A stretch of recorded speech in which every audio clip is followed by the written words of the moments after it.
Another pick today from Dak. And, after the regular season, there's obviously going to be increased speculation on it. What is it for you guys? To me, there is something here. I'm not one of the Dak stands that says, oh, geez, here comes another Dak INT story. Geez, guys, give it a rest. Like, yesterday's was a deflection. Today's going down to Jalen Tolbert, and, you can't get it in there. To me, it's I'm starting to wonder if protecting the football is the message that we need to get a little bit more. Like, less 50-50s.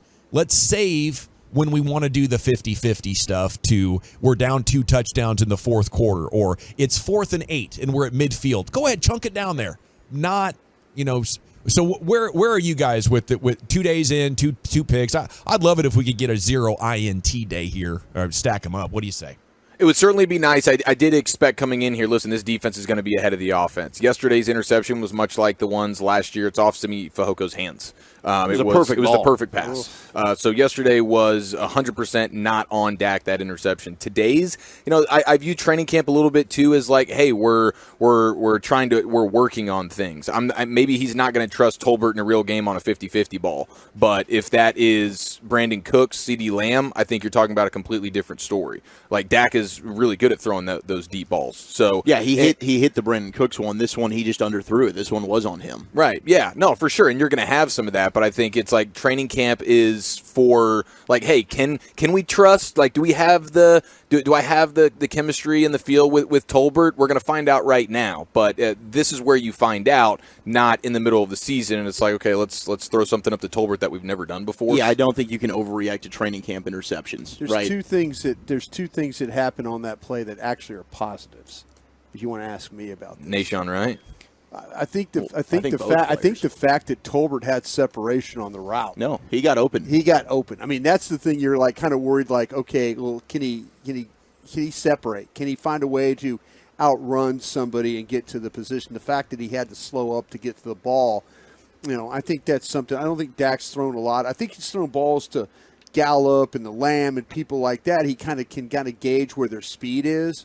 Tolbert ain't fast. Tolbert, yeah, that's what I'm saying. But Tolbert was able to separate. So all of a sudden, just go ahead and throw it out there. It's either going to be incomplete or Tolbert's going to try and run it down. I don't think he gave Tolbert the opportunity to do that.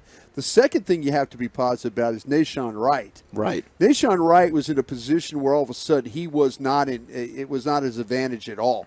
But he turned, he found the ball. He actually, when Tolbert slowed up, he was able to run into or get in position to make the play. So by having inside position, he was able to make that play. So give him credit for making the play. The problem is, though, if I'm Dak, you got to throw that ball far enough where it's either caught or it's incomplete. Absolutely. You can't make that a 50-50 ball that way. You just got to, as soon as you see your guy separate, you got to let it fly and let it try and throw it away to where where Nahshon Wright can't rally and then high point the football. All righty, GBag Nation, 682 the one says, yesterday was on Fajoko. 682 he says threw a slant. Today's was on Dak. Yesterday was not. Yeah. 682 says you do sound like a Stan. He underthrew it. It was a bad play. Yeah, even I guess even me giving him credit as a 50-50 ball, it kind of sounds like a Stan to this guy. He's got to throw that ball far enough out there where it's either, and he's got to throw it to the sideline. You don't leave the ball back to the inside of the field. They teach you to throw it as far as you can to the sideline so only your receiver has the opportunity to get it. The minute you throw the ball back inside or it lands inside, that gives the defensive back the opportunity to make the play. And it was a bad pass. Right, and in a the regular... one to Fajoko was not a bad pass. This one was. Agreed. And you've got receiver CeeDee Lamb, who is proving he can be a guy that wins the 50-50 balls. Michael Gallup, his best plays are usually doing that along the sideline, the way he's able to go contort his body. And Brandon Cooks is going to be burning people left and right, it seems like. So in the NFL regular season, you do want to pick and choose your spots, but I don't think Dak can be a coward and play quarterback. It's just not in his wheelhouse, man. And not. Oh, it is. It absolutely is. It is. I don't think so, man. Yeah, no. He's going to take care of that football. He is going to take care of that football. But he's going to take chances. He was just around Kellen Moore too much, who gassed him up on the idea that he could go be Peyton Manning. and he had Kellen Moore, who played quarterback like that because he had next level vision, anticipation, and accuracy. That's how Kellen Moore played football, because he didn't have the size or the cannon. That's all he had. And he kept trying to put that into Dak's brain. It wasn't there. Dak's the opposite. He's all physicality, and the accuracy, the awareness, the anticipation, the timing is his challenge. He can't see the guys. He can't see the guys, and he can't throw it where he wants to. And you have to manage those weaknesses around Dak. That's why he's not a consistent Pro Bowler. He's not even a consistent Pro Bowler, Zach. Well, he's still going to push the ball down the field. Yeah, and throw a lot. He's going to do that. Yeah. That's the thing. I hope we get to talk to him, because I want to ask him the question, do you trust – is there a time when a quarterback trusts his receivers too much? Do you trust – and then there might be a time – Yeah, but there was a time where he didn't, right? Like, that's the thing when it comes to talking about Dak Prescott. If Dak Prescott is going to dink and dunk the football, like it sounds like you want him to do, Gavin, then you're going to bitch about it come Thanksgiving and say, why does this team have no big plays? Where's the vertical passing game? Because you want him to just play in a 15-yard box. He can't win. That's the problem with the criticism of Dak. We were talking about earlier some routes of how they're separating out here with some of the stuff that they're doing with the bunch and the twins formations and trying to pick guys and run guys across and stuff. That's awesome, but I guess we don't want him to throw a 9 right down the field to try and hit a 50-yard touchdown. Don't want him to throw a 9 if he's going to throw the ball inside and get it picked. No, that was a bad throw, but what about the other one where he throws a touchdown to Brandon Cooks, right? But that's what I'm saying. Sometimes it's going to work for you, and you're not going to be upset about it. Right? Should Tolbert separate? It was a bad throw, there's no doubt, but what about the good ones he can make as well?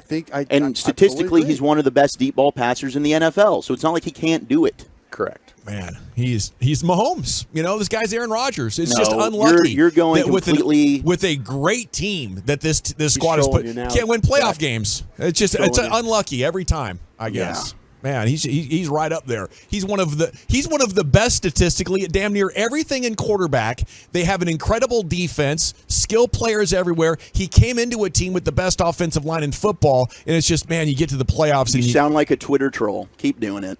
Well, you sound like a Stan right now, buddy. Okay, that's fine. I point out when Dak has hold bad, on now. bad moments. I'm talking. I thought last year at the divisional round, you had decided you weren't going to do this anymore. What am I doing? You turned a page. I'm not trying to pretend Dak Prescott is a top 5 quarterback, but I don't want my quarterback being scared to push the ball down the field. I didn't want that either. You just said you do. What are you talking out of both sides of your mouth now, Gavin? You don't know what you think. That's the problem. Run the tape back, Wolchuk. When did I say I don't want him pushing the ball down the field? I said I don't want him throwing 50-50s downfield in situations that's not complete desperation. Okay? We're at midfield. It's 4th and 8. That's exactly what I said. We have to throw it downfield into a group of people. Situationally, sure. Yeah, that's where we want it, and we want to set up the defense by running the ball and throwing short. So when we do that, it's our wide receiver out in space. There's times you got to come out. Hopefully, Dak doesn't underthrow him like he did today. Yeah, putting I hope so a too. third-string corner in position to intercept the quarterback that people love to say is a top 5 guy. Yeah, that's what happened. I don't know. Nashawn Wright got you again. I don't think anybody's saying Dak Prescott's a top 5 quarterback. I'm not saying that. Don't put words in my mouth. Okay, well, let's go to L.A. Live. He's in the Pimp Cup and standing by. Here he is, Lucius Alexander. What an intro, fellas. Thank you, guys. Toxic Tuesday. Yeah, here we go. Some sauce right here. Oh, yeah, well, screw you. Let's go to Lucius. Rick James. Bobby Belt. We do Bobby. Like, bad news. Dak threw 5 interceptions. You really ticked me off this time, Wolchuk. Good. I'm glad.